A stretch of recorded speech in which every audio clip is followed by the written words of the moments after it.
Everyone, thank you again for attending our office hours, our weekly office hours. We've started this up to really give investors an opportunity to engage with each other, see what other questions are out there, and really just learn more about the program, not just from our company's perspective, but also just in general. If you're starting out, if you're an intermediary, if you're kind of deeper into the EB-5 process, hopefully there's something here for you to learn. By way of introduction, my name is Ahmed Khan. I am the Senior Vice President here at EB-5AN, and I'm also a former immigration attorney. I've worked at firms like Fragaman, Barry Appelman Layden, and Clasco Immigration Law Partners, three of the top firms in the country that do immigration work, especially EB-5 work. And EB-5AN is a 13-year-old regional center. We've put together tens of projects, raised hundreds of millions of dollars of capital over the years, paid back a significant portion of capital as well. And we have a very, very high success rate when it comes to EB-5 applications, closing in on 100%. We've always been approved on the project side. A very, very small number of investors have had issues with their source of funds, but we've always been able to get everything approved from the project side of things. Yeah, these sessions are meant to be very, very educational. So I encourage everyone to just share any questions that they have in the chat. You can also raise your hand and let me know if you'd like to speak and ask your questions from there. And because I've got the immigration law background as well as background as an executive for regional centers, I've also held my security licenses in the past, my Series 7 and my Series 63. I'm very happy to kind of answer the full gambit of questions that you might have, or the full spectrum of questions that you might have about EB-5. So I'm pretty new to the world of EB-5 and was just researching, trying to get a process like the ways to get different ways to get green card, and EB-5 also seems one of the way. So maybe if like you, I think you did mention it's a second series, but if there is a way to get like initial info just to see that if this is a right fit for me or not. So Yeah, yeah, if that's possible. absolutely. Yeah. So I mean, we can even start the call today with just kind of a general background about what EB-5 is and how it works. This time is really just for you guys. So whatever we do this every week, every Wednesday evening. We kind of change up the time every week to give people different opportunities to join. But the idea is to just give, whoever's on the call an opportunity to ask whatever question is helpful for them. And then we do typically record these and we post kind of like updates on our website so that you can always go back and kind of watch the recordings. I can also share the recording after the call as well. So yeah, if you're new to EB-5, generally it is, just kind of an overview to understand. It is an investment-based green card. It does fall under the employment-based categories. That's what the EB stands for. And it's the fifth preference, which basically puts it squarely in investment. The idea here is that you're going to invest a minimum qualifying amount. For pretty much every investment you're going to see in today's world, that amount is going to be an $800,000 investment, either into a rural area or a high unemployment area. And you're going to be able to get a green card in a set number of time. Now, that's where the variables start to happen, right? Just like any other category, there are visa limits. There's quotas for each country, and that can dictate how quickly or how slowly you're going to obtain the green card. But just to give you some kind of quick numbers, let's just put aside any kind of retrogression or backlogs.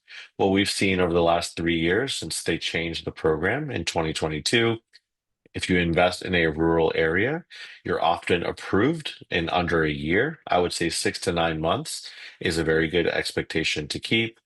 And then once you're approved, very similar to an I-140, you still have to wait for an adjustment of status if you're inside the US, or a consular process if you're outside the US. And that process can take another 6 to 8 months, I would say. It can be a little bit longer if you're outside the US, but we'll just use 6 to 8 months right now for our purposes to get the physical green card in your hand. And so if you're in a rural project, you're looking at kind of a best case scenario of about 1 year from the day that you file to the day you have a green card in your hand. If you're in a high unemployment area, which is a separate category, those take a little bit longer. So the rural projects, they have what's called priority processing, and that's why you see those approvals happen so quickly. High unemployment infrastructure projects, they don't have that same level of they don't get priority processing. And so the timelines that we typically see there are 18 to 24 months to see the approval, and then that same 6 to 8 month time after that to get the green card in hand. So you're looking at almost like a 2.5 year timeline as the best case scenario for an HUA filing. Okay. Um, there's a lot of other moving pieces, obviously, but I think just basically what is involved in an EB-5 filing, there's two main things, right? The first is an investment of $800,000 that you're going to be providing. The money can pretty much come from anywhere other than two main sources. The first would be, you're not allowed to really take money from a regional center to then invest back into that same regional center. That's basically moving money out of your left pocket into your right pocket. And there's definitely some disagreement about that within the industry, but USCIS has taken a pretty hard stance on that and said that they're not going to allow that. So we don't really do that. We've stood by that for many months now. And then the second is that if you are getting it from a personal source, let's say a friend and family is giving you loan, or you're getting a gift from a parent or a sibling, or even if you're using your own savings, you need to be able to show where that money came from. So you need to be able to prove that you earned this money legally, that you've sourced this money legally, and that you're now putting it into this project through a legal source. So that's the first part. It's kind of like the source of funds, which is where, do you have the $800,000? And then if you do, where did that money come from? Go ahead, Meyer. Yeah, thanks, Ahmed. That really helps for the laying the ground for EB1, EB5 actually. One question in terms of investment, does it have to be like one person investing? Can it not be like two or three combined with like, or it just have to be one person putting that 800K? Yeah, unfortunately, there's basically only one one investment for one family. So although you can pool together different people's funds to make the investment, that one investment of $800,000 is only going to benefit one person and their immediate family. And immediate family basically just means spouse and children under 21. Great question. So yeah, you might, think, okay, well, what if me, and a friend both put in $400,000 each towards one, $800,000 investment for an EB-5? Would we both be able to get green cards? The answer is no. Your friend could gift you or loan you 400,000 or vice versa, and one of you could apply, but unfortunately, you couldn't split up the investment like that. Okay. Yeah, Swami, go ahead. Ahmad, one question. So you mentioned regarding the loan from the regional centers. So is it is it that you cannot take loan from the same regional center and invest back, or can you take loan from one regional center and invest in other? Is there a possibility? Yeah, so I mean, ultimately, what USCIS wants to see is that if you're taking a third party loan, right? And this would Mhm. be a loan originating from someone besides the regional center that you're investing into. That's typically okay, but you're always going to have to show the source of that loan, right? And so I don't really know of any regional centers that practice this where they're willing to give a loan and then you can basically turn around and invest that money elsewhere.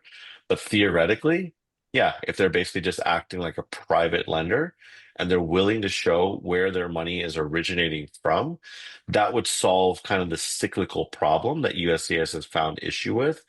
Of course, there's a lot more, that goes into that analysis and would have to see the documents, and definitely you should get an immigration attorney involved if you have something like that. But that wouldn't be all that different from like going to, let's say, like a private institution asking for a loan. That bank or whoever gives you that loan, and then you put it into an EB-5 project that's unaffiliated with that bank. What we've seen over the years is that someone will say, oh, yeah, here's like a third party lender completely separate from us. They're willing to give you a loan at this like very good rate. Not really sure how that's possible, right? Because banks Yeah. lend based on kind of market rates, right? And then that's kind of what ends up being the problem is that it's not truly a third party. When you start looking into the documents, you start digging into what's going on in the back end, you realize that there's some other money that's changing hands, and it's no longer just them underwriting your ability to repay the loan. Okay. Okay. Got it. And one more question regarding this fund. If we have a property outside the US, let's say in our case in India, can we uh, can we take a loan against that property and then bring the money here for EB5 purpose? Is it Yeah, allowed? it's a great question. So, just from a rule perspective, you're always allowed to take debt against an asset that you own and use it to make your EB-5 investment. That's actually one of the, if not the most popular way that people do an EB-5 investment. Maybe they purchased a property 10 years ago. Over the years, that property has appreciated, and they are now taking a loan against that property, HELOC or some other format, and then using that money to make their EB-5 investment. The problem with specifically India, since you asked, is Mm-hmm. that RBI has really toughened up their rules about expatriation of funds. Okay, so in India specifically, if you have a property and you take a loan against that property, you can certainly do that. But those loan agreements will basically dictate that you can't move that money outside Oh, the India. You can't expatriate those funds. So, although from an EB-5 perspective, it's allowed, different countries have different rules that might actually create other roadblocks. India is definitely one of them, where you would likely have to sell the property and then take those funds and then expatriate them. You wouldn't be able to get debt on the property and then move those funds to the US. okay. But just one more continuation to that. Sorry. Um, if we take a loan against a property and the bank, if they deposit in the NRE account, let's say as a personal loan, Mhm. will that still be a same issue that you mentioned now? It's as long as the bank and RBI are okay with it. Like at the end of the day, you're going to have to go to the bank and then transfer these funds to the US. Yeah. And if your bank in India is going to allow that for XYZ reason, there's no rules that say you can't do that. So USCIS and the EB-5 program, there's nothing that says that you can't basically take debt overseas and then move it to the US. In fact, I would venture to say before like 2019, like 90% of EB-5 cases involve some kind of situation where someone took a loan against property overseas, moved that money to the US, and used that money to basically fund their EB-5 investment. Very, very common practice, even from India. Okay. So it just depends on if your bank and your account, for example, if you're an NRE account holder, then all those things would basically be what you have to overcome. And if you can overcome them, and your bank in India is willing to make the transfer, it's totally allowed from an EB-5 standpoint. Okay. Thank you. Yeah, absolutely. These are great questions. Any other questions right now, or I can go back to kind of what's part of an EB-5 application. Mumsy, go ahead. Yeah, sorry, I was driving. I couldn't find the symbol of raising the hand. But one question from No me, Ahmad. worries. So you said the highly unemployed area, there might not be priority processing, right? So you said it take like 18 to 24 months in those projects to get the green card. That's right. So then you kind of fall into normal processing times. Now, we have found strategies to speed that timeline up. We've got investors in some of our high unemployment area projects that were able to get approvals in as short as like 9 months. But that would basically require what we call a mandamus filing. And this is essentially where, in the law that was passed in 2022, it does actually say that USCIS was supposed to do a fee study and achieve a level of efficiency for this program where they were approving investors' cases in 6 months or less. Okay. And so once you've been pending for 6 months or longer, some attorneys might advise a little bit longer wait time, maybe like 9 months or even 12 months. You can speak to an attorney about what they think is best. Then one of the options that you do have is to essentially sue the government for a faster response. Sounds a little bit scary, but there's a very good basis for that kind of filing. It's relatively inexpensive, but that's one strategy that we've seen that has gotten some of our high unemployment area investors approved in shorter than 18 to 24 months. But if you just take that strategy out and you just look at, we're going to file a case with USCIS and see how long it takes. I know that there's some crazy numbers out there that I've heard from other regional centers, but we're just very realistic about expectations for investors. And we filed, hundreds of cases. We've got 700 approvals across the board. A very small fraction of that, maybe like 50 approvals, came from high unemployment, and all of them kind of took about 18 to 24 months. Yeah, one more question. See, if currently it's rural and high unemployment areas, it did not retrogress in the last few months, right? What if after I filing the petition, if there is a retrogression, Yep. will I be just getting the EAD card and wait for the green card for the longer time? Is that what I should expect? Yeah, that's exactly right. So there's an advantage to filing while you're still current on the visa bulletin, right? And that advantage is you can still concurrently file, get your adjustment of status in, and get your EAD and advanced parole, regardless of whether the visa bulletin then retrogresses after you filed, and you filed in a current month, and then maybe the next month it retrogresses. You're still going to get your EAD and advanced parole. What it doesn't do is preclude you from still being delayed, right? So it doesn't change your long-term outlook by filing while everything is still current, but it does give you some short-term benefits, specifically that you're going to be able to get your EAD and advanced parole. And then exactly what you said, Vamsi, you're essentially going to be still delayed in getting your green card down the road, but at least in the meantime, you'll have that EAD and advanced parole and be able to work and travel and have status in the US. And I think this is a big point of context right now is a lot of folks are, bracing for layoffs and things like that. An EB-5 application, while it's still current, is a huge advantage to keep your status, okay in the United States, still be able to get your EAD and work authorization without having to worry about looking for another job in just 60 days and things like that. Yeah, and one last question, like based on the history of all the EB-5 AN projects till now, right? What was that repayment term on an average? Like if I put 800,000 today, what is an average the repayment term looking like? Like is it like 6 7 years, or it depends on the project? It really does depend on the project. And, this is the one thing that I think that I try to be extremely honest with investors about how long it's going to take to be able to get your money. And the example I always like to give is like, look, if I'm giving you a 2% mortgage, right? And I'm giving you 30 years to pay that mortgage back, right? And your money market is paying you 5%, right? Even if you win the lottery, you're not going to pay me back the mortgage funds, right? You're going to invest that money instead and make your 3% spread, right? In a lot of scenarios in EB-5, that's what's happening with these developers. They're getting very cheap capital.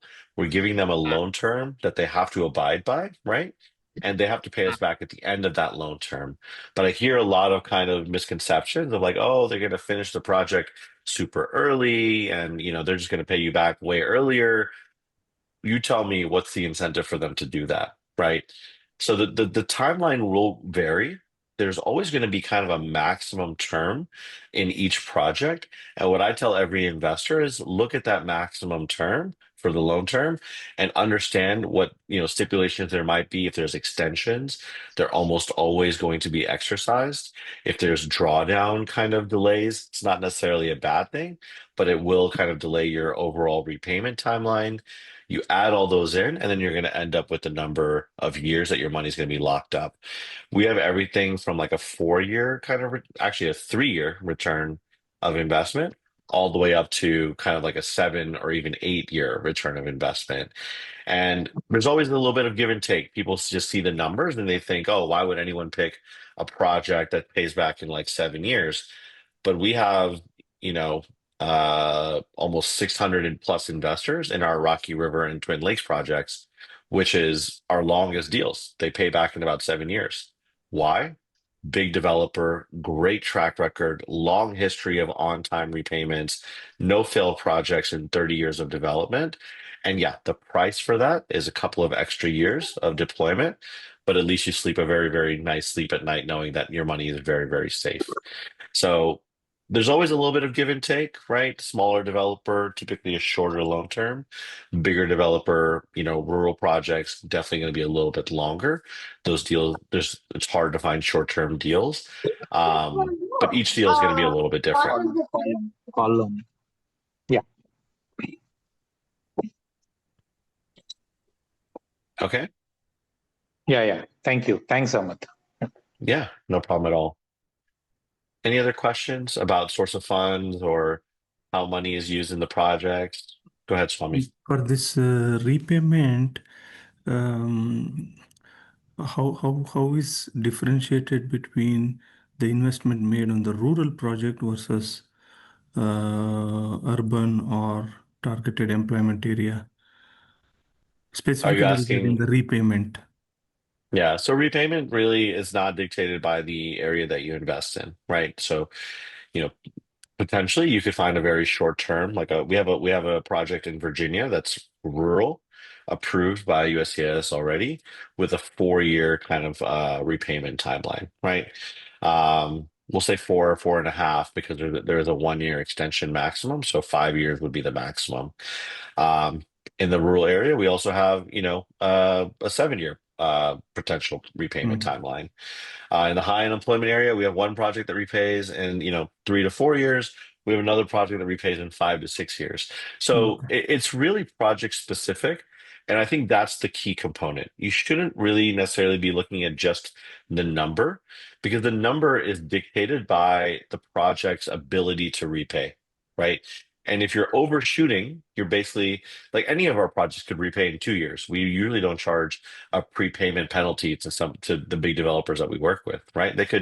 Rates could drop to zero, they could prepay in 2 years. But we're not going to assume that and give that to you as kind of the selling point. It's better to think, okay, here's the longest that they can keep the funds. Mentally prepare yourself for that based on the Mhm. project. Be realistic. Okay, like they're saying in 5 years, this is what's going to happen with this project. Is that likely to happen in 5 years, or do I think that's actually going to take 6 or 7 years? And that should be the calculus of the expectations. Is this going to be the right timeline for your return? Doesn't really matter on the area. It's more about the project itself. Okay. Got it. Thank you. Mhm. Yeah, these are really good questions. Ahmed, Any one other more question. question? Yeah. Yep. So, is there anything like the type of investment, right? So there, I see different types of projects like hotels, multifamily homes, right? There are different types Mhm. of projects overall. Like, is there anything like relatively one is safer than other like that, or is anything is same? Because yeah. Yeah, I think there's always projects that are going to fall into safer asset classes. We tend to stick to residential because that's what we find to be the safest asset class. Have we done hospitality before, like hotels? Absolutely. But during COVID, we kind of learned what can happen in kind of a worst case scenario. Now, luckily, those projects were fine. They ended up being okay. We were working with a great developer who knew how to kind of handle the situation. But that doesn't mean that every hotel project from COVID times survived, and we saw that in the industry, right? We've also seen a lot of these big commercial buildings where there's multiple layers of kind of debt and people who are financing the project, where a lot of those layers got wiped out because they couldn't get rents that were high enough, they couldn't get occupancy that was high enough. And the same problem with hotels. If you don't get the occupancy that you need, you don't get the average daily rates that you're shooting for. Your NOI isn't as high as you want it to be. Your cap rates are not exactly where they were projected. All of those things, that market risk can lead to one, a delayed exit, which is, in my view, not the worst case scenario, or worse, a default on the existing debts that are in the capital stack. And if there's one or more debts that are ahead of you in the capital stack, which we do see fairly often in the EB-5, those senior debts are then going to wipe out everyone beneath them, sell the project to the highest bidder, and get as much money as they can out of it.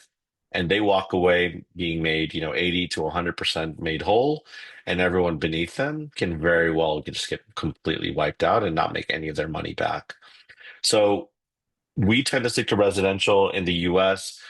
Residential tends to be a lot safer over time, right? It's not to say that every year homes are just flying off the shelf. We know that's not true, right?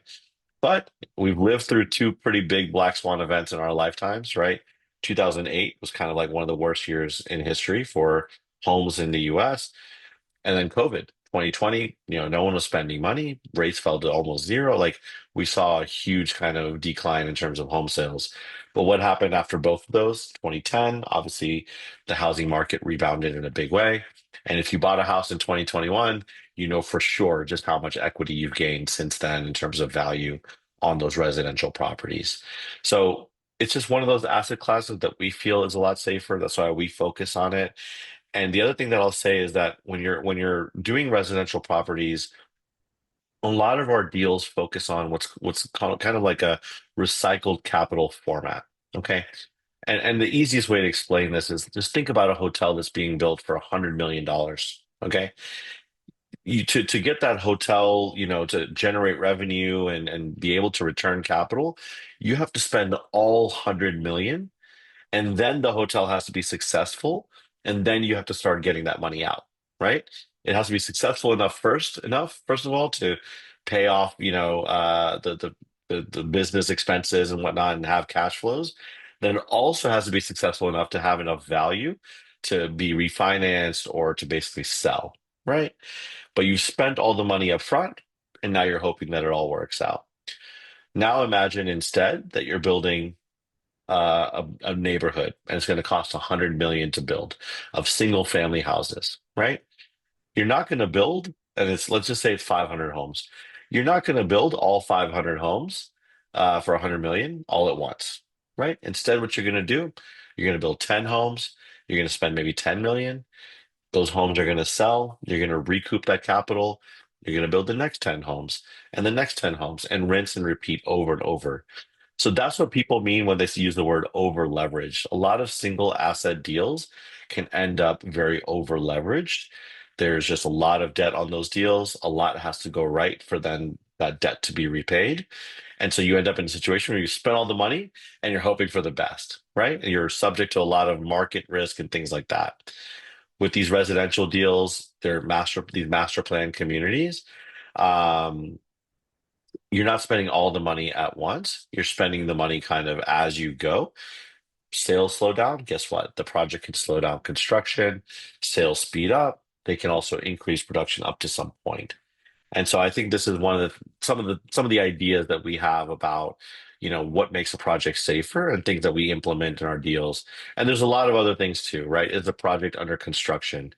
What happens if we don't raise the EB-5 money? Well, does that mean that the project is just completely going to, be dead in the water, and they don't have any way to continue forward?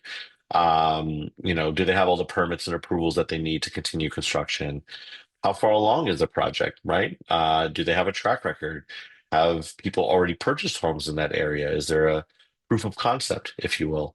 All of these are questions that you can ask about a project to see if it's better. But I don't think that necessarily, you know, all hotel deals are safer, or all hotel deals are worse, or all office buildings are worse, or all office buildings are better, or all residential is better or worse. It does depend on the deal to some extent, and understanding where your money fits into that deal. The more rights and privileges you have, with the EB-5 money. Maybe you're the senior most lender, you have the first lien, first priority lien on all the developer's equity, you have mortgages on the property. These are all things that make the loan or the EB-5 investment a lot safer. These are great questions, guys. Keep them coming. Yeah, thanks, Ahmed. Awesome. Yeah. So, I mean, I think that other than that, what else we can kind of talk about today? I talked a little bit about source of funds when you're filing an application. These were great questions about the projects. I think when you're doing due diligence on projects, it's really important to ask a lot of questions. You've got a lot of tools these days. You've got ChatGPT, you've got our website. We try really hard to educate investors on what makes a good deal. And it's important not to just fall for buzzwords, right? People just kind of, I'll give you another great example. So a lot of times you'll hear something like, oh, senior loans are the most important thing to look for in an EB-5 offering because that means that you are the senior lender and you have the most rights and privileges, right? I just said that a few seconds ago. But that's not the end of the story. There's something else that you have to understand. And that is that if you are the senior lender, the value of the underlying collateral is worth more than the money that you're giving to the developer. That's very, very important, right? So in a lot of our projects, what we have is a covenant that says that, okay, for every dollar of EB-5 money that you're taking, you have to make sure that you have a dollar 20 of collateral that you've already provided to us, right? We want an 80% LTV. Those numbers are a little bit wrong, but you kind of get what I'm saying, right? And so what that does is it ensures that if we're giving someone an $80 million loan and they default on that, we have at least $100 million worth of collateral value that we can go after to get your money back, right? Just like if your home is worth, $1 million, a bank is not going to give you a loan for 1.2 million, right? They're only going to give you a loan for like 800,000. Same kind of idea that you always want to make sure that the debt on the deal is less than the value of the collateral that you're receiving for that. So I think these are really key things that you can look for when you're looking at projects is what is the structure? What is my recourse in the event that something goes wrong? And is the regional center actually going to do that for me, right? The regional center is someone that should be looking out for your best interests. And unless you have a recorded mortgage or a third party regional center, that is going to be just as affected as you. If the project then, goes under or doesn't pay out. Um, you want to make sure that the regional center is aligned with your interests and basically willing to sue the developer as well and not completely aligned with no way to with your interest not at heart but their interest instead. So all of these things are things that you can look at and kind of use to assess projects. Great. Any other questions before we wrap up? And for all this investment, so you as a EB5A in regional center, so you are the main interface for all the investors and to any sorts of communication with the builder or the project. So you are the main contact person and you are going to handshake between both of us, or how is the thing? That's right. So a good regional center basically acts as a middleman between the investors and then the developers that they're being connected with, right? So essentially think of us as like a glorified private equity fund. Our job is twofold. One is to make sure that the project is doing what it's supposed to on the financial side. They're following the business plan. They're using the EB-5 money correctly. They're creating the jobs that we need for you to be able to get your permanent green card. These are all things that are very, very important, right? On the other hand, they're also going to be making sure that the project is doing everything that's required on the immigration side of things, and then presenting all that information to the investors and their attorneys. Okay, so I mentioned job creation, but also reporting. Uh, we give quarterly reports to our investors that showcase construction progress, sales progress, job creation, approval in the project, all those details that as an investor you care about a lot. And so we do that on an every 3 month kind of basis. And yeah, as you have questions, as things go wrong, as you need someone to kind of advocate on your behalf, the regional center is going to be responsible. We are acting as fiduciaries to go in and basically make sure that uh, every question that you have for the developers being answered, every detail that we need from the developers for the immigration petition, and to make sure that the financial side is going the way it's planned has been provided. And yeah, just making sure that everything that you need from the project side is covered. Okay. Ahmad, one last question from my side. So this EB-5 also has the country cap, right? Let's say EB-5 has a 10,000 visas every year. So Indians can't get more than 700, right? Is that the math, how it works? It's Or like at a very simple level, that is the math. It's actually a little bit more complicated than that. So there are more than just 10,000 visas available per year.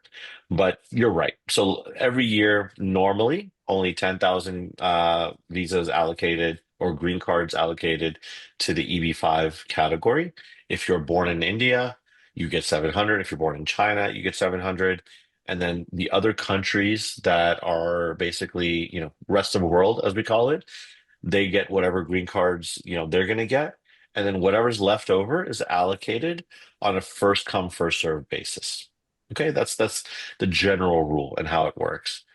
Now, it's a little bit better than that. So you mentioned 700. That relies on the fact that there's only 10,000 visas available per year or green cards available per year. What actually ends up happening because of carryovers and trickle downs from other categories, that every year there's more than 10,000 available per year. And actually, like this year, I think it's closer to like 18,000 green cards that are available in the EB-5 category. And you get, as an Indian or any other country holder, you get 7% of that number. So that number ends up being significantly higher than just 700. In addition to that, once you've used up your country cap, right? That's where the set asides, the rural set aside and the high unemployment set aside, there's visa allocations for each of those, right? So in the rural category, there's 2,000 visas per year. In the high unemployment category, there's 1,000 visas per year. And that doesn't really matter what your country of origin is.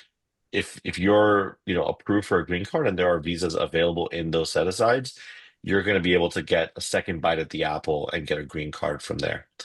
Now, what happens when, you use up your country cap and the set asides are also full? That's when you hit a retrogression. That's when you have a backlog as a from your country of birth. But again, it's important to remember it's not just 2,000 and 1,000. The first year we're going to hit our limits. There is carryover from the year before, and it almost always gets close to double. So like this year, I think it's actually like 3,800 in rural, and like I think it's 1,600, 1,700 in high unemployment. So there's a lot of opportunity here to be able to get the green cards before a backlog appears. The problem is also that a lot of people have been approved. A lot of people have filed over the last few years, and they are getting in line. And every passing day, more and more people are entering that line, and less people are kind of exiting it because USCIS is slow in issuing those green cards. And so that's how you end up with a retrogression and a backlog. so what do you mean is if there are any leftover visas, the country caps is directly not applicable. So first come, first serve basis, they will allocate that visas to that particular nations. Is that what you That's mean? right. That's right. And I can kind of share my screen really quickly and kind of walk you through what this looks like on the Visa Bulletin. That's right. So basically, what happens is, if we're in the employment-based final action date chart for November, right, which we're about to be into. So if you're filing in the unreserved categories, which is the $1,050,000 category, right, which really no one is at this point, then even as an Indian or Chinese born person, you wouldn't be able to file the adjustment of status. You're already in a backlog, right? But if you file in a rural or high unemployment area project, you're current as of today. Now, what's going to happen is that basically, as you get approved, you have the opportunity to basically get a green card, right? And they're going to say, okay, have we used up all of the green cards available? I'm just going to use India as an example, right? Have we used all the green cards this year for Indians, right? Let's just say that there's 1,000 available for India that year. The Hmm. answer is yes. Okay. Well, what about rural and high unemployment? let's just say that Rizwan has filed in a rural project. Are there rural green cards available? Yes. Okay, great. Rizwan gets a green card, right? But now let's say that uh, they've used up their 1,000 in for India, right? And there's no set asides, basically, set aside green cards available. Then the only way that you would get a green card is if basically um, they give the rest of the green cards for that year to other countries. And there's, let's say, like 7,000 green cards left over, and your number like 6,500 in line. That's the way that you would get the green card. The problem with that is when you look at the overall line in EB-5, you'll notice that China is extremely backlogged. So it's kind of, if you're going by first come, first serve, it's going to mostly go to Chinese applicants who filed before 2016, 2017, because India didn't really start filing until 2016, 2017. So that's kind of the big problem once we hit a backlog, is that it's going to take some time to clear it out. The good news is because there's more of these rural green cards available per year, this gives you an opportunity to get out of the backlog a little bit faster. Our best estimates right now are if you file in a rural project as an Indian-born national, again, best case is like 1 year, worst case, probably around 4 years to get your conditional green card. If you're going into high unemployment, that number almost doubles, right? So you're filing now, only half the number of green cards available in excess to kind of get through that backlog a little bit faster. It could be up to like 7, maybe even 8 years. Do we know this for a fact? No. There's so many variables that go into allocating green cards. There's so many different things that the government is looking at, and they don't really share a lot of that transparency with us. This is just kind of a nice way to think about how they are allocating green cards so far and what you could expect, basically. Okay. Okay. So the better to be in the rural queue, you get a better chance. Exactly. It's faster processing, so you get in line for a green card faster, and there's more green cards available in that category. So even if there is a backlog, there's more green cards to be allocated so that you can get your green card a little bit faster. Okay. Got it. Thank you. Hmm. So just one corner thought, Ahmad. So let's say this RIA is ending in 2027, and people say that we should file before September 26. Yeah. So let's say if it retrogresses and the expectation may be like 2 years or 3 years. So then by the time if RIA programs ends, so how are because there is no new slots are getting released for the next year. So is there such situation arise? Yeah, it's a great question, right? And the nice thing to understand is that the EB-5 category has 10,000 visas allocated to it for a long time. It's really just the regional center program itself that is being reauthorized every few years. The most current one is going to end in 2027. But even if the regional center program ends, there's still visas available in the EB-5 category that can be allocated. Okay. This is a big point of contention right now, and a lot of what's going on in the framework of how the EB-5 program works, but you use the correct two dates. So the program as it is today is supposed to end in September of 2027. But what protection you basically get is if you file before September of 2026, you're going to be grandfathered in. So whatever happens after September 30th, 2026, or even September 30th, 2027, let's say the program just ceases to exist, every investor that filed before September 30th, 2026 is protected, and they will still be adjudicated, and they'll still be able to get their green card. So that's kind of like the hard deadline almost. Mm. My best guess is that that deadline will get increased to September 30th, 2027 to match the end of the program. I honestly don't know why it's a year apart as it is right Yeah. now. I mean, there's a lot of different theories out there, typo, whatever. So, I do think that they will actually extend it for that one more year. But as of right now, you should use September 30th, 2026 as kind of like your um, pseudo, deadline, Okay. basically. Okay. Okay. Got it. So just on the filing, for example, I'm just looking in a corner scenario. Um, I'm on L1 visa, L1B visa, so I would like to see how it's going to work. So, for example, if the extension doesn't happen, um, can we still file and be allowed to stay within the United States? How is that going to work? Yeah. So one of the key things, and I kind of mentioned this at the very beginning, is if you file while the visa bulletin is current, one of the big advantages that you have is being able to file for the adjustment of status concurrently. Okay. Now, that doesn't necessarily mean that you have to use your EAD or you have to use your advanced parole. You can actually stay on your L1B status, for example, if you'd like to, right? But what it does give you is kind of a back pocket secondary status. As soon as your application is received and accepted, you now get into a status called adjustment pending. And it's in addition to your L1. So you don't lose your L1, but you also have this adjustment pending. So let's say that you run out of your 5 years on the L1B. Now, the only way that you can stay in the US is if you have some other status. Guess what? You've got this adjustment pending.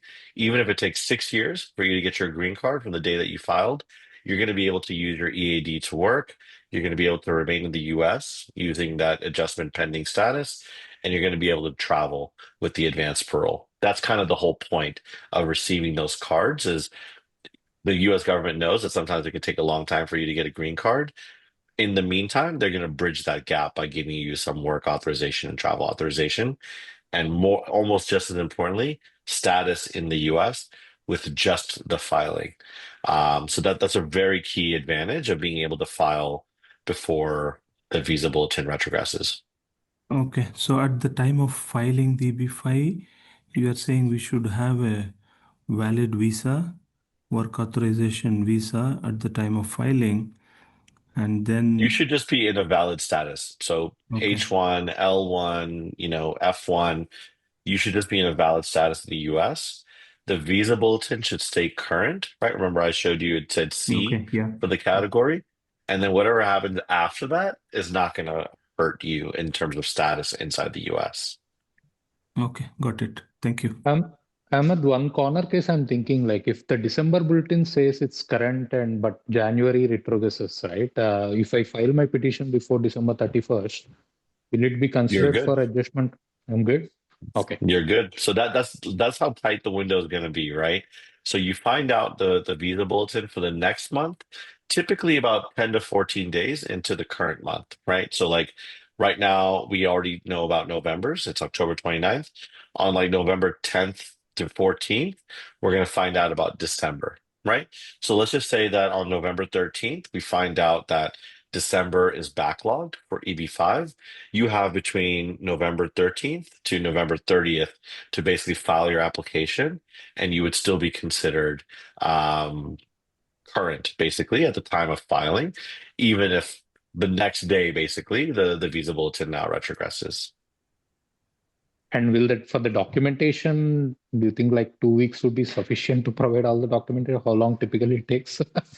Probably not. I mean, I will tell you that I've been a part of these rushes in the past, and having been an immigration attorney, I've done things where you kind of balance the good and the bad. At that point, it's more important to get your application in than it is to have a fully complete application. So what I might do is file something like a skeleton application for you, and then basically supplement it a couple of weeks later with a lot more documentation, right? But that's not the best practice. So the best practice is definitely to have your immigration attorney already kind of hired. You've already got some of the paperwork started. You've got your medical exam done, which is a very key part of this. You can't file an adjustment of status without your medical exam completed. So let's just say if December is going to backlog, you need to get started like now to get that medical exam done, at least get the form signed, right? That even that just that takes 1 to 2 weeks. And then if in 2 weeks we find out that December is backlogged, yes, you actually would be able to get a pretty good application filed by then that I think would not have any issues. And so it's really the most important. I think a lot of people start focusing on project. I got to find the perfect project, or I'm not going to do EB-5. I really think the biggest part of this whole thing is finding an attorney that you're going to work with, engaging them before, they get too slammed with other people who are in a similar situation and they can't take your case anymore, and basically working with them to at least get the process started so that if something like that happens, you're ready at the drop of a pen to basically file your case. Got it. Thank you. This is all good information. Thanks. Thanks, Ahmed. Yeah, my pleasure. And the attorney that you're mentioning, is it better to go with the attorney they are aligned with EB5AN, or what is your suggestion? We are one of the top filing regional centers in the industry, so we Okay. work with everybody. We don't have like one attorney that we send everyone to. We there's just too many cases. We have to work with a lot of different attorneys. We probably work with over 150 attorneys to do all of our filings. So I typically recommend attorneys based on location. If you're on the West Coast, East Coast, I can usually think of 3 or 4 good options on, that's somewhat close to you. Or if you've got a very specific kind of source of fund, maybe you're selling some properties in India. I know of 3 or 4 good attorneys that travel to India, know the systems there, and would be able to provide good advice. So we make recommendations based on that. You're more than welcome to find an attorney on do just like a web search, or if you have a friend or family member that you know that did EB-5 and they recommend an attorney that they used, totally fine. We'll work Okay. with anyone. Okay. Rizwan, did you have a question? Ahmed, thank you for I've been listening to it. I think the rest of the participants are based in the US. I'm actually based in Dubai, so it's pretty early in the morning here. I have a few questions. I'm actually going to be in Dubai in about 2 weeks, so maybe we should plan a meeting. Okay, that's it. The weather is better, at least that's a plus. Hopefully, This I'll is catch up if this you're is a around. busy time. Yep. All right. Okay. Few questions. I'm an Indian national. My children are also Indian national, but born in UAE. Um, I'm not well read about EB-5 because 2 years ago I read about it, but I haven't been in touch. But I heard about a term called cross-chargeability or something like that. Could I use Yeah. that? Because I think the UAE queue is much shorter than the Indian queue is, right?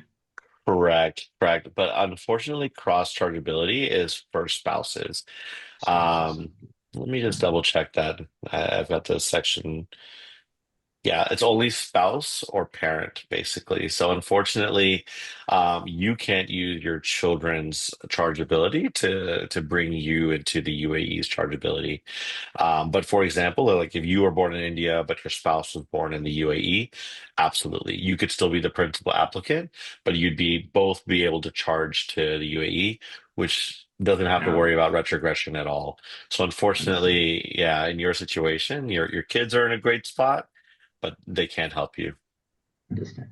The $800,000, does it have to be entirely committed at the start of the project?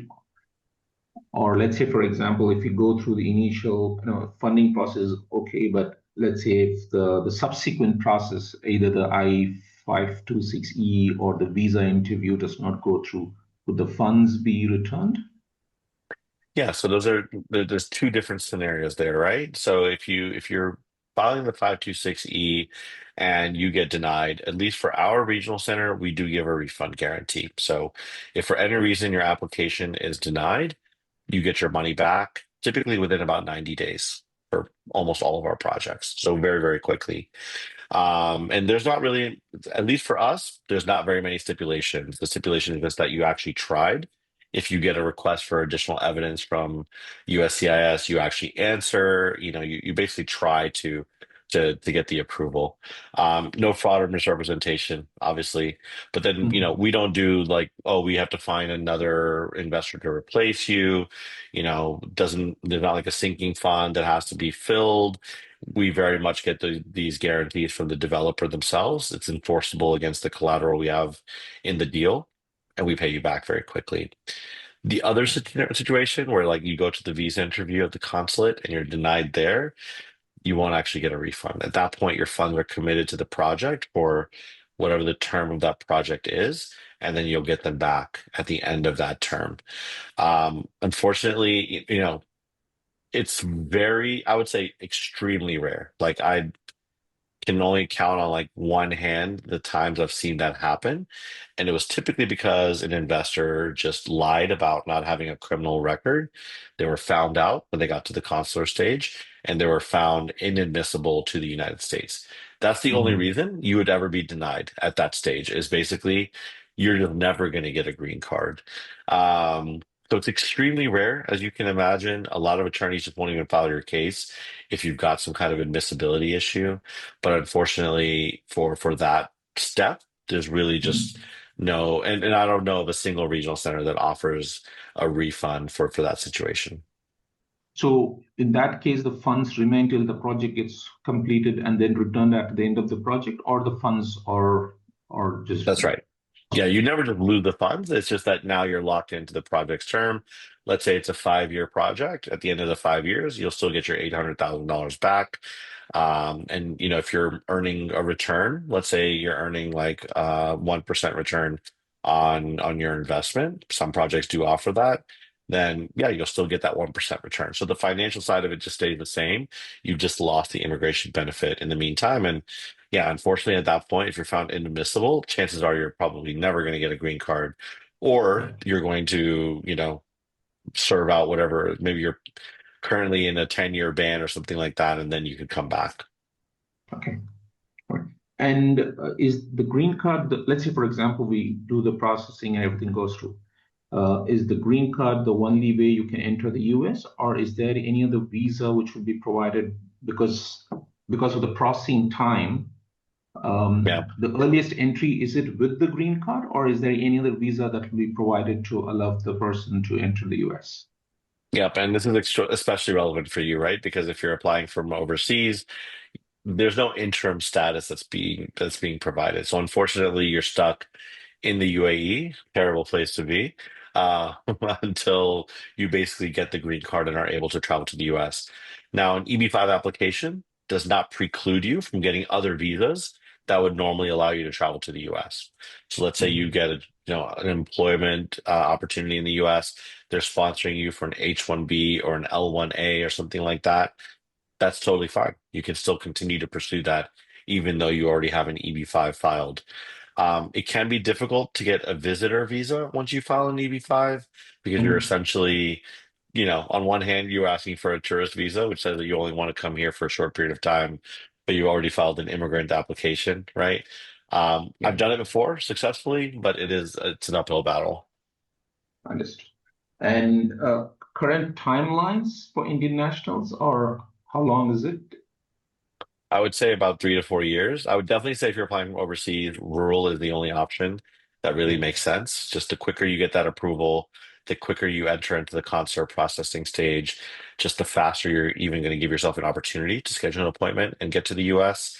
Um, the approval is still going to happen for the petition side in that 6 to 9 month timeline. So you can still expect to know, okay, we are approved 6 to 9 months. I would say you're going to be stuck in that kind of like up to 3 year additional wait period to be able to get your green card and move to the US. So I would say if you apply today, conservatively expect about 3 to 4 years before you're going to be in the US. all right. Okay. Thank you, Ahmed. Thank you for those questions. Yeah, absolutely. Anything else? Ahmed, for the payment, right? Is there an option like while filing, I can pay so part payment and take 2, 3 months time to Yes. pay the remaining?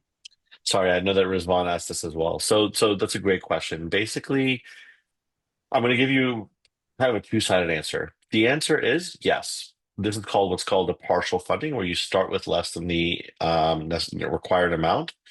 Let's say instead of 800,000, you're starting with 400,000, right? And then in some amount of time, usually within a few months, you're going to have the remaining amount in.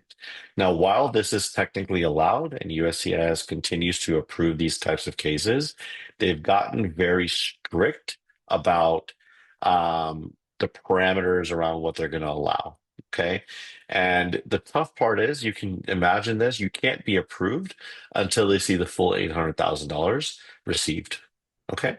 So if you file, let's just say you filed and then your money takes 6 months to, be completed, but USCIS picks up your case in 4 months, you're setting yourself up for a very difficult request for evidence or sometimes even a notice of intent to deny because they picked up your case, they don't see the full 800K, and now they're basically going to push back. So best practice is going to depend on the project that you end up choosing. Rural projects, you definitely want to get all of your money in as soon as possible. I would say no longer than 3 months, but there's definitely flexibility on the project side to allow for different arrangements. Really, you're just taking a little bit more of an immigration risk, and that's something that I would discuss with your attorney when making that decision. Basically, by the time your petition picked up, the full money has to be there. So That's the best practice. Yeah, 100%. I would say, 3 to 4 months is kind of like the safe zone. Anything beyond 4 months, you've entered kind of a danger zone of sorts. and if it is HUE project, do we have a more leeway there? You do have more leeway there, yeah. So, HUA has kind of its own advantages. Longer processing actually is an advantage in that situation, right? So you may not get your green card as quickly in an HOA project, but a lot of our HOA projects can in some ways be better financially, maybe a higher return profile because we can find more of those projects, maybe a shorter timeline for return because again, there's more of those projects available. And because of the longer processing time, you may also have a little bit more leniency in terms of how much time you can use to invest into the project. Every project's going to have like, a timeline that they're going to say is the maximum, maybe like 9 months that, hey, you've got to get all your money in within 9 months. Some projects will be shorter because if the project itself is very short, it's only a 3-year project, then we also have sustainment period requirements, things like that that we need to watch out for. So in that case, maximum would be 6 months. So there's other things that we're looking at, but to your point, yes, definitely you're not going to be up against the wall from day one in an HUA project on this particular issue. If the HU currently there is an HUA project of 3.5-year return, right? So Right. what will be the case? The project is done and I got my money back, but I'm still in the green card queue. Is that still a valid case? Yeah, so we're gonna have absolute clarity on this in the next month, or actually in the next like 15 days, I would say. But basically, the idea is that if um, sorry, one second. The idea now is the rule has changed to say that basically your immigration process and the financial return of capital are now decoupled. So even if it's going to take, let's say, 5 years for you to get your green card, you're technically allowed to get your money back even in 3 years or 3.5 years, as long as you've met certain conditions, job creation obviously being one of them, and that your money was held by the developer for no less than 2 years is another one. So those are that's kind of the new rule, and it's very much an advantage for investors to get their money back a lot sooner. Hmm. Okay. So will we get the clarity more in like couple of weeks, you said? Yeah, a couple of weeks basically. USCIS is going to essentially essentially provide the final rule as they see it for this exact issue. We're like 99.9% sure of what it's going to say because they've already issued their guidance in 2023. This is them just putting it into a rule format. But that's what that rule should say, is that as long as your money's been in the project for at least 2 years, you're golden. That's great. Yeah. Okay, and I'll kind of share just some of our projects since you mentioned the Terracea project. So on the rural side, we've got 3 different projects available, both Bay Creek and Rocky River. This is a little bit outdated, but it actually is now approved. So both of these projects are approved and open for investment. Grand Park pending. We should see this approval very quickly as well in the next couple of weeks. And this also has spots available. You'll see that all of our projects are structured very similar to what I talked about earlier: residential, under construction, senior loan, or a lot of collateral is being provided for the EB-5 debt. And then in the HUA side, we also have two projects available. Spring Haven, which is a little bit of a longer project, but if you have like a longer timeline to fund, this is the project that really makes sense for you. It's with a developer that we've worked with for over 10 years. They're one of the top 15 home builders in the US. They've got an extensive history and track record of success.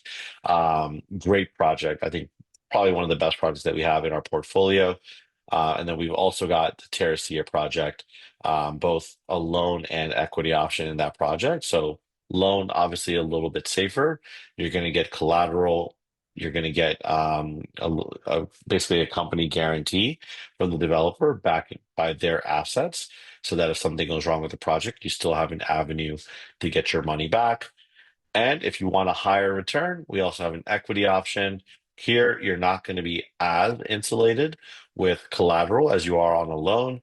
But again, you still got the same developer, same kind of track record. And we've done a lot of due diligence. We've put together a lot of materials for investors who have done private equity type investments in the past. And they'll appreciate just how safe even the equity portion of this project is. Both loan and equity in that deal pay back in a target of about 3 to 3.5 years. Project's already underway, so it might be closer to 3 at this point. We've got a lot of other materials on our website. You're seeing some of them right now.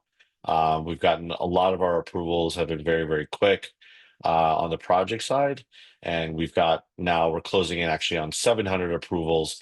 But you can see that over the last 3 years, USCIS has really started to pick up the pace on processing.